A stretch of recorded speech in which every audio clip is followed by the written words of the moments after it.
I grew up on this farm. My dad's uncle, I believe, had the farm at one time.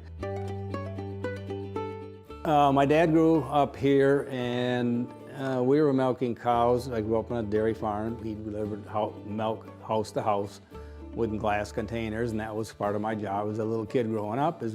I'd run bottles to the house.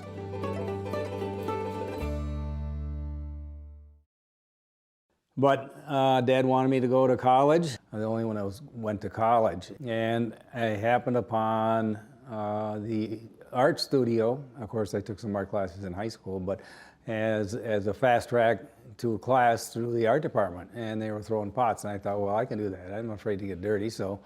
And that's how I ran into the offered glass at that particular college in 1964.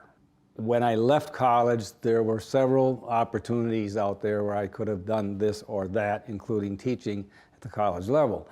And at that time, I chose to come back to the farm specifically because I wanted to raise my family on a farm where I had the freedom to roam, so to speak. So I chose basically to come back to the farm and farm to make art.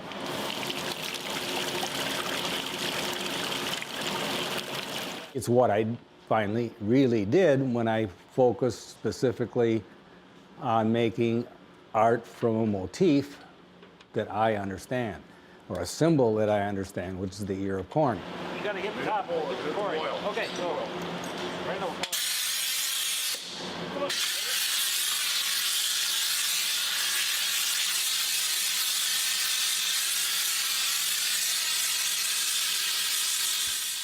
So the latter work that I'm making now, I have a piece called Primordial Shift.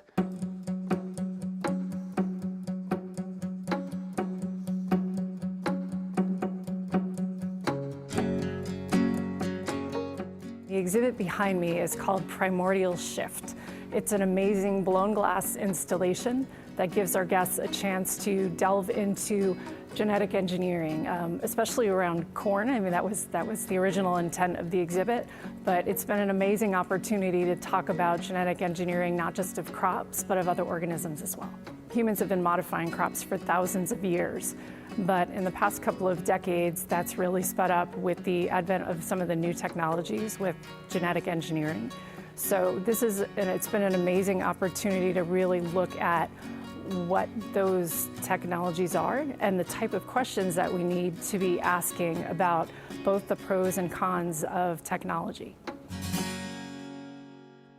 I planted my first genetically seed in 1995, and that's when I made the decision to make work strictly about agriculture and how it affects our world environment. When I started working, it took me a while to get into making something that would represent that whole concept. And so when I started making these very large pieces of corn, it's based on you make it larger for that shock reaction. If you make it big, people can't ignore it. So by doing so, I'm using that as a technique to make people think about what they're looking at. And a lot of the work that I do will have little small objects that make you think, well, what is it? Why is that there? And there's several things that come into play with that. That's what art is supposed to do. This is part of a later piece called Corn Hanger Series, and the whole concept here is to take us back in time to an arrowhead, as hunter representing hunter or gatherer, as all of us are a part of that at one time. We have that same DNA.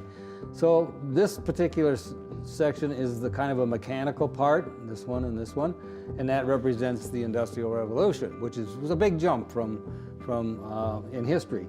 But the real big jump came in selective breeding, is where they got really good at crossing one variety with another, all hung on a glass bar, which represents the fragility of our food systems. If I'm a contemporary artist, I'm making work that's about our time. And our time is really, my time is really about how do I make enough food to produce and feed the world. I'm a part of that. And so that's always on my mind. My grandfather had a 60-acre farm. My dad had a 200-acre farm. And when I started farming and just recently retired, we were running 2,000 acres. But 40 bushel is where it started. And when I retired, we are getting upwards of 300 bushel to the acre.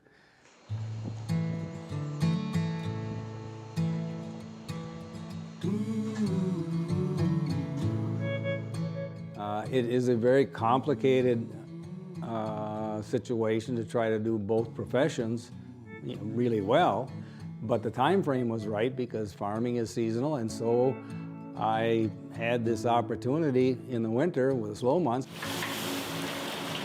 Funny thing is that so often I couldn't wait to get back into the studio.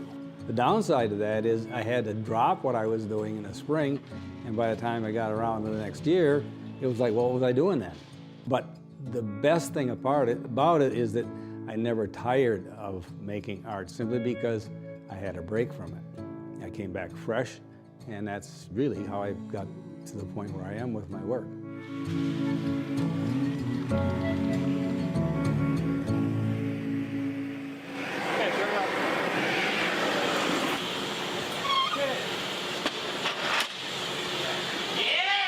Thanks for watching The Arts Page. Please like, subscribe, and turn on notifications for more stories of art in our community.